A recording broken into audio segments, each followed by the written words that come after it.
ಸ್ನೇಹಿತರೆ ನಮಸ್ಕಾರ. Big boss ಮನೆಯಲ್ಲಿ ಯಾರು ಯಾವಾಗ ಸ್ನೇಹಿತರಾಗ್ತಾರೆ, ಯಾರು ಯಾವಾಗ ವಿಲನ್ಗಳಾಗ್ತಾರೆ ಅನ್ನೋದನ್ನು ಗೆಸ್ ಮಾಡೋದಕ್ಕೆ ಸಾಧ್ಯನೇ ಇಲ್ಲ.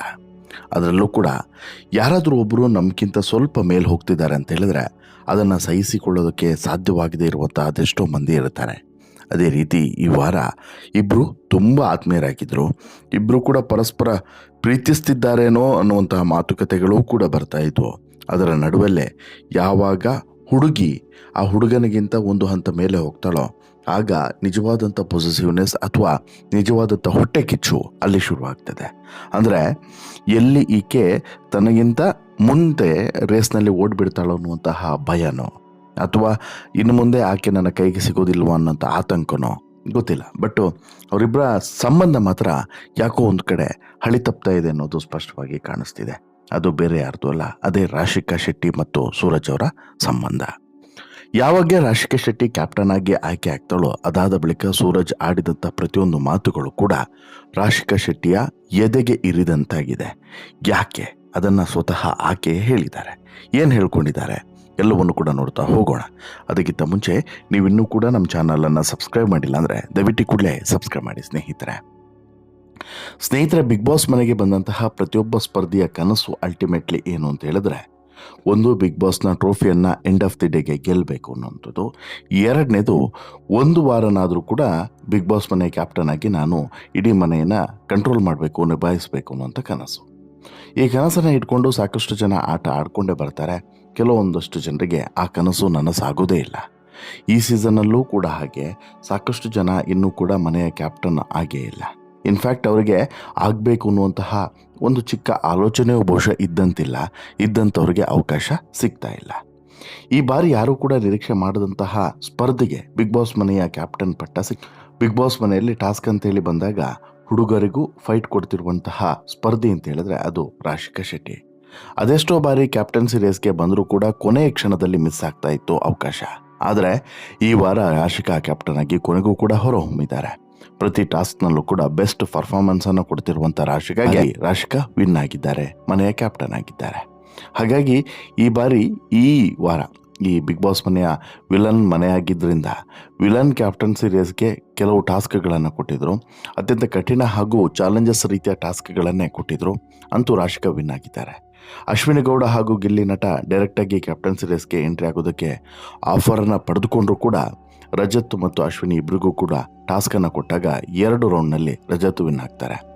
ರಜತ್ ಅವರಿಗೆ ಮೊದಲನೆಯದು ಹೇರ್ ಕಲರ್ ಮಾಡಿಸೋದು. ರಾಶಿಕಾ ಈ ಟಾಸ್ಕಿಗೆ ಒಪ್ಪಿಗೆಯನ್ನು ಸೂಚಿಸಿರಲಿಲ್ಲ. ಆ ಬಳಿಕ ಕಾವ್ಯ ಒಪ್ಪಿಕೊಂಡು ಟಾಸ್ಕನ್ನು ಕಂಪ್ಲೀಟ್ ಮಾಡ್ತಾರೆ. ಆ ನಂತರದಲ್ಲಿ ಟ್ಯಾಟೋ ಟಾಸ್ಕ್ ಕೂಡ ರಜತ್ ಅವರೇ ಸ್ವತಃ ಹಾಕಿಸ್ಕೊಂಡು ವಿನ್ ಆಗ್ತಾರೆ. 3ನೇ ಬಾರಿ ಮಾಳು ಅವರ ಹೇರ್ ಕಟ್ ಮಾಡಿಸ್ಕೊಂಡು 2 ಪಾಯಿಂಟ್ಸ್ ಒಮ್ಮೆಲೆ ಪಡೆದುಕೊಳ್ತಾರೆ ಅಶ್ವಿನಿ. ಇದಾದ ಬಳಿಕ ಕೊನೆಯಲ್ಲಿ ರಜತ್ ಅವರು ಕೆಲವು ಸದಸ್ಯರನ್ನು ಆಯ್ಕೆ ಮಾಡಿ ಅಂತೂ ರಾಶಿಕಾ ಕ್ಯಾಪ್ಟನ್ ಆಗ್ತಾರೆ. ಕಾವ್ಯ, ಸೂರಜ್, ಅಶ್ವಿನಿ, ಗಿಲ್ಲಿ, ರಾಶಿಕಾ ನಡುವೆ ಬಾಲ್ ಟಾಸ್ಕ್ ನಡೀತದೆ. ಈ ಟಾಸ್ಕ್ನಲ್ಲಿ ಅತ್ಯಂತ ಹೆಚ್ಚು ಬಾಲನ್ನು ಸಂಗ್ರಹಿಸಿ ರಾಶಿಕಾ ವಿನ್ ಆಗ್ತಾರೆ. ಟಾಸ್ಕ್ ಬಳಿಕ ಅಶ್ವಿನಿ ಹಾಗೂ ಚೈತ್ರ ನಡುವೆ ನಡೆದಂತಹ ಮಾತಿನ ಚಕಮಕಿಯಲ್ಲಿ ಇಲ್ಲಿ ಕೂತಿರೋರು ಯಾರಿಗೂ ಕೂಡ ಏನೂ ಕೂಡ ಹೇಳ್ಕೊಡಬಾರ್ದು ಅಂತಲೂ ಕೂಡ ಅಶ್ವಿನಿ ಕೂಗಾಡ್ತಾರೆ. ರೂಲ್ಸ್ ಗೊತ್ತಿಲ್ಲದೆ 10 ಸಲ ಪಾಠ ಮಾಡಿಕೊಳ್ಳೋರು ನನಗೆ ಹೇಳುವಂಥ ಅವಶ್ಯಕತೆ ಇಲ್ಲ ಅಂತೇಳಿ ಚೈತ್ರ ಖಡಕ್ಕಾಗಿ ಟಾಂಗನ್ನು ಕೊಡ್ತಾರೆ. ಉಸ್ತುವಾರಿ ಕೇಳುವಂಥ ಅಧಿಕಾರ ಪ್ರತಿಯೊಬ್ಬರಲ್ಲೂ ಕೂಡ ಇದೆ ಅಂತಲೂ ಕೂಡ ಅಶ್ವಿನಿ ಹೇಳಿದ್ರೆ, ಕೊನೆಗೆ ಮಧ್ಯಪ್ರವೇಶಿಸಿದಂಥ ರಜತ್ ಉರಿಯುವಂಥ ಬೆಂಕಿಗೆ ತುಪ್ಪ ಸುರಿದು ಆಡೋಕ್ಕೆ ಯೋಗ್ಯತೆ ಇಲ್ಲ ಅಂದರೂ ಕೂಡ ಇಂಥ ಡ್ರಾಮ್ಗಳಿಗೆ ಏನೂ ಕೂಡ ಕೊರತೆ ಇಲ್ಲ ಅಂತೇಳಿ ಹೇಳ್ತಾರೆ. ಬಳಿಕ ಚೈತ್ರ ಕೂಡ ಫುಟೇಜ್ ಬೇಕು ಅಂತ ಹೇಳ್ಬಿಟ್ಟು ಕೂಗಾಡ್ತಾ ಇದ್ದಾರೆ ಅಂತೇಳಿ ಅಶ್ವಿನಿ ಟಾಂಗನ್ನು ಕೊಡ್ತಾರೆ. ಚೈತ್ರಗೆ ಕೂಡ ಈ ವೇಳೆ ಅಶ್ವಿನಿ ಕೂಗಾಡ್ತಾರೆ. ಬಿಡಿ, ಇದಿಷ್ಟು ಒಂದು ಭಾಗ ಆಗ್ತದೆ. ಬಟ್ ಆದರೆ ಈ ಚರ್ಚೆ ಮತ್ತೊಂದು ಎಲ್ಲದೂ ಕೂಡ ಆಗ್ತಿರುವಂಥ ಸಂದರ್ಭದಲ್ಲಿ ಈ ಟಾಸ್ಕ್ ಮುಗಿದ ಬಳಿಕ ಒಂದು ಗಂಭೀರವಾದಂಥ ಆರೋಪ ಕೇಳಿ ಬರ್ತದೆ. ಏನದು? ಅದೇ ಇದೇ ರಾಶಿಕಾ ಕ್ಯಾಪ್ಟನ್ ಆಗಿ ಆಯ್ಕೆ ಆದಂತಹ ಒಂದು ಡಿಸಿಷನ್ಸ್ ಏನಿದೆ, ಇದು ಅನ್ಫೇರ್ ಡಿಸಿಷನ್ಸ್ ಅನ್ನೋ ರೀತಿಯಲ್ಲಿ ಸ್ವತಃ ರಾಶಿಕಾ ಶೆಟ್ಟಿಯ ಕ್ಲೋಸೆಸ್ಟ್ ಫ್ರೆಂಡು ಸೂರಜ್ ಒಂದು ಆರೋಪವನ್ನು ಹೊರಿಸಿಬಿಡುವಂಥದ್ದು. ಇಂಥ ಆರೋಪಗಳು ಸಹಜವಾಗಿ ಯಾವುದೇ ರೀತಿಯಾದಂಥ ಸಂಬಂಧ ಆಗಿದ್ರೂ ಕೂಡ ಅದು ಆ ಸಂಬಂಧ ಮುರಿದು ಬೀಳುವಂತೆ ಮಾಡೋದ್ರಲ್ಲಿ ಡೌಟ್ ಇಲ್ಲ. ಇಲ್ಲೂ ಕೂಡ ಆಗಿದ್ದ ಅದೇ. ಏನು ಅಂತ ಹೇಳಿದ್ರೆ, ಟಾಸ್ಕ್ನಲ್ಲಿ ಕೆಲವೊಂದು ವಿಚಾರಕ್ಕೆ ಸೂರಜ್ ಅಸಮಾಧಾನವನ್ನು ವ್ಯಕ್ತಪಡಿಸ್ತಾರೆ. ಇದೀಗ ರಾಶಿಕಾ ಹಾಗೂ ಸೂರಜ್ ನಡುವೆ ಮಾತಿನ ಚಕಮಕಿಯೂ ಕೂಡ ಇದಾದ ಬಳಿಕ ನಡೆದಿದೆ ಅನ್ನೋದಕ್ಕೆ ಸಾಕ್ಷಿಯಾಗಿ ಈಗಾಗಲೇ ಪ್ರೋಮೋ ಕೂಡ ರಿಲೀಸ್ ಆಗಲಿದೆ. ಮುಂಚೆ ಬಂದಾಗ ಒಂಥರ, ಇನ್ನೊಬ್ಬರು ಬಂದಾಗ ಇನ್ನೊಂದು ಥರ ಇರೋದಲ್ಲ. ಎಲ್ಲರೂ ಕೂಡ ನೋಡ್ತಾ ಇದ್ದಾರೆ, ನಾವೇನು ಕುರುಡ್ರಲ್ಲ ಅಂತ ಹೇಳ್ಬಿಟ್ಟು ಸೂರಜ್ ಅವರು ರಾಶಿಕಾ ಅವರ ಮೇಲೆ ಕೂಗಾಡ್ತಾರೆ.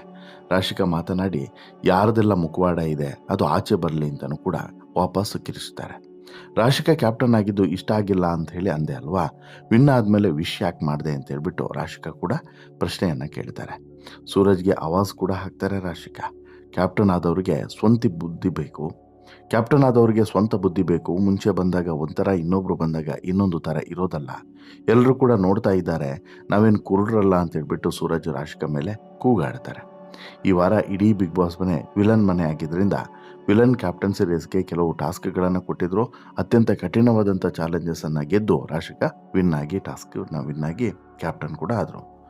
ಆದರೆ ಇಲ್ಲಿ ಸೂರಜ್ಜಿದ್ದು ಅಪಸ್ವರ ಏನು ಅಂತ ಹೇಳಿದ್ರೆ, ಎಲ್ಲೋ ಒಂದು ಕಡೆ ಈ ಒಂದು ಕಾಂಪಿಟೇಷನ್ ಏನಿದೆ ಇದು ಫೇರ್ ಆಗಿ ನಡೆದಿಲ್ಲ. ಇಲ್ಲಿ ರಾಶಿಕಾ ಕ್ಯಾಪ್ಟನ್ ಆಗೋದಕ್ಕೆ ಲಾಯಕ್ಕಲ್ಲ ಅನ್ನೋದು ಸೂರಜ್ ಅಭಿಪ್ರಾಯ. ಅಂದರೆ ಬಾಲ್ಗಳನ್ನು ಕರೆಕ್ಟ್ ಮಾಡುವಂಥ ಸಂದರ್ಭದಲ್ಲಿ ಎಲ್ಲೋ ಒಂದು ಕಡೆ ಸರಿಯಾಗಿ ಟಾಸ್ಕ್ ನಡೆಯೋದಕ್ಕೆ ಬಿಡಲಿಲ್ಲ, ಉಸ್ತುವಾರಿಗಳು ಸರಿಯಾಗಿ ಉಸ್ತುವಾರಿಯನ್ನು ಮಾಡಲಿಲ್ಲ ಅನ್ನುವಂಥ ಕಾರಣವನ್ನು ಇಟ್ಕೊಂಡು ಸೂರಜ್ ಇಂಥದ್ದೊಂದು ಆರೋಪವನ್ನು ಮಾಡ್ತಾರೆ. ಅಂದರೆ ರಾಶಿಕಾ ಕ್ಯಾಪ್ಟನ್ ಆಗೋದಕ್ಕೆ ಸೂಟೇಬಲ್ ಅಲ್ಲ, ರಾಶಿಕಾ ಕ್ಯಾಪ್ಟನ್ ಆಗಬಾರ್ದಾಗಿತ್ತು ಅನ್ನುವಂಥದ್ದು ಸೂರಜ್ ಅಭಿಪ್ರಾಯ. ಯಾಕಂತ ಹೇಳಿದ್ರೆ ಇಲ್ಲಿ ಸಾಕಷ್ಟು ಸಲ ರೂಲ್ಸನ್ನು ಬ್ರೇಕ್ ಮಾಡಿದ್ದಾರೆ ರಾಶಿಕಾ. ಹಾಗಿದ್ದರೂ ಕೂಡ ರಾಶಿಕಾ ಸಂಗ್ರಹಿಸಿದಂಥ ಬಾಲ್ಗಳನ್ನು ಕೌಂಟ್ ಮಾಡಿ ಅತಿ ಹೆಚ್ಚು ಬಾಲು ರಾಶಿಕಾ ಕೈಯಲ್ಲಿದ್ದಂಥ ಕಾರಣಕ್ಕೋಸ್ಕರ ರಾಶಿಕಾನನ್ನು ವಿನ್ನರ್ ಮಾಡಿ ಘೋಷಣೆ ಮಾಡಿದ್ದು ತಪ್ಪಾಗ್ತದೆ. ಇಲ್ಲಿ ಸರಿಯಾಗಿ ರೂಲ್ಸನ್ನು ಫಾಲೋ ಮಾಡಿದ್ದಿದ್ರೆ ರಾಶಿಕಾ ವಿನ್ನರ್ ಆಗ್ತಿರ್ಲಿಲ್ಲ ಅನ್ನುವಂಥದ್ದು ಸೂರಜ್ ಅವರ ಅಭಿಪ್ರಾಯ.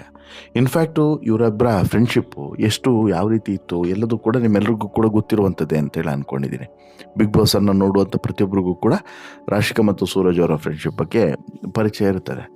ಆದರೆ ಸಾಮಾನ್ಯವಾಗಿ ಈ ಫ್ರೆಂಡ್ಸ್ ಹೇಗಿರ್ತಾರೆ ಹೇಳಿ, ಈಗ ನನ್ನ ಫ್ರೆಂಡು ಏನೋ ಒಂದು ಸಾಧನೆಯನ್ನು ಮಾಡಿದ್ರು ಅಥವಾ ಸಕ್ಸಸ್ ಆದರು ಅಂತ ಹೇಳಿದ್ರೆ ಖುಷಿ ಪಡ್ತೀವಿ. ಓ ಬೆಟರ್, ಅವ್ರು ಇಷ್ಟಾದರೂ ಮಾಡಿದ್ರಲ್ಲ, ಒಳ್ಳೇದಾಯಿತು, ಅವರಿಗೆ ಇಂಥದ್ದೊಂದು ಅವಕಾಶ ಸಿಕ್ತಲ್ಲ, ಮನೆ ಕ್ಯಾಪ್ಟನ್ ಆಗುವಂಥ ಅವಕಾಶ ಸಿಕ್ತಲ್ವಾ ಅಂತ ಹೇಳಿ ಖುಷಿ ಪಡ್ತೀವಿ.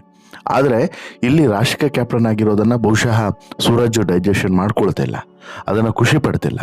ಬದಲಾಗಿ ಅಲ್ಲಿ ಈ ರಾಶಿಕಾ ಮೇಲೆ ತನ್ನ ಒಂದು ಈ ಹಿಡಿತವನ್ನು ಸಾಧಿಸುವಂಥ ಪ್ರಯತ್ನವನ್ನು ಕೂಡ ಮಾಡ್ತಿದ್ದಾನೆ. ಅಟ್ ದಿ ಸೇಮ್ ಟೈಮ್ ಆಕೆ ಕ್ಯಾಪ್ಟನ್ ಆಗಿರೋದನ್ನು ಮೂದಲಿಸುವಂಥ ಪ್ರಯತ್ನವನ್ನು ಕೂಡ ಮಾಡ್ತಿದ್ದಾನೆ. ಅಂದರೆ ತಪ್ಪು, ಆಕೆ ಆಗೋದಕ್ಕೆ ಸೂಟೇಬಲ್ ಅಲ್ಲ ಅನ್ನೋ ರೀತಿಯಲ್ಲೂ ಕೂಡ ಹೇಳ್ತಿದ್ದಾನೆ ಅಂತೇಳಿ. ಇದು ಯಾವ ಸೀಮೆಯ ಫ್ರೆಂಡ್ಶಿಪ್ಪು ಅಥವಾ ಯಾವ ಸೀಮೆಯ ಸಂಬಂಧ ಅನ್ನೋದನ್ನು ಆಲೋಚನೆ ಮಾಡಬೇಕು.